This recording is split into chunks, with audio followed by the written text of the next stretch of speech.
My name is Dr. Jill Simons. I'm a board certified pediatrician and the executive director of the American College of Pediatricians. Today, I'm going to talk about the CAS review. And my hope is that parents and families who have a child who is struggling with gender dysphoria, that you will come away with a better understanding of the recent information that this report has brought to light. First of all, children, parents, families, they're not getting all the information. Dr. Cass states this right in the beginning of her report, that information was the most critical part of this review, the absolute starting point, she says.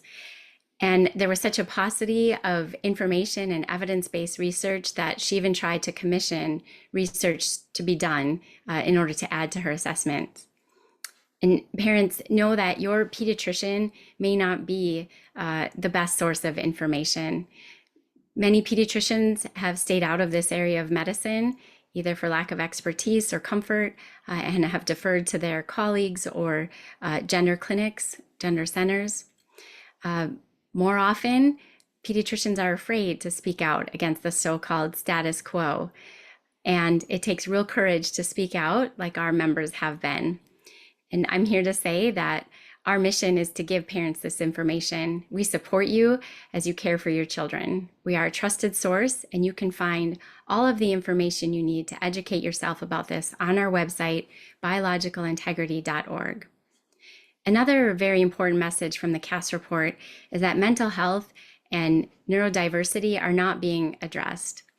You see, a majority of kids with gender dysphoria have underlying mental health issues like anxiety and depression and things like autism that are there well before the gender dysphoria displays itself.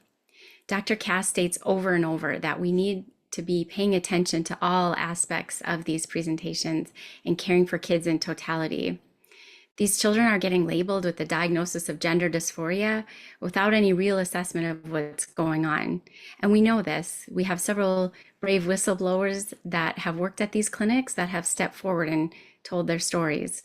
We also have the recently leaked WPATH files that reveal right from the clinicians themselves the concerns that they had and the difficult patients they were caring for. The last thing I will comment on is her assessment of puberty blockers. Plain and simple, they are harmful. They are not buying time. Rather, they are likely changing the trajectory and putting these kids on a lifetime of medicalization.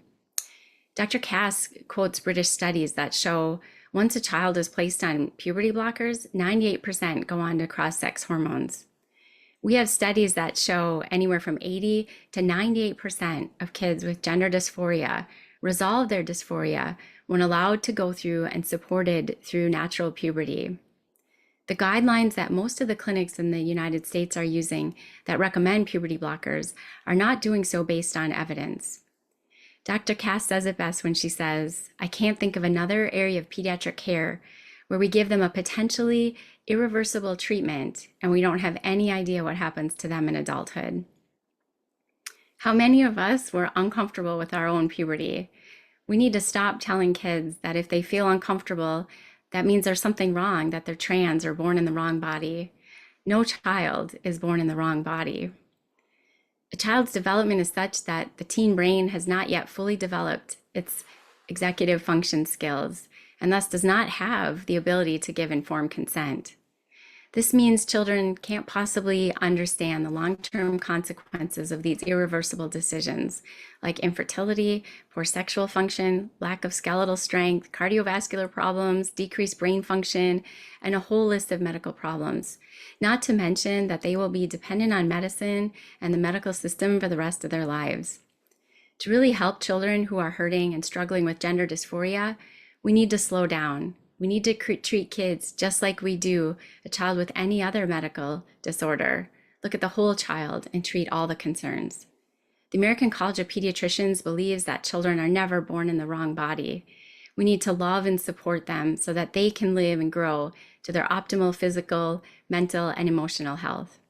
If you would like more information, please check out our website, biologicalintegrity.org.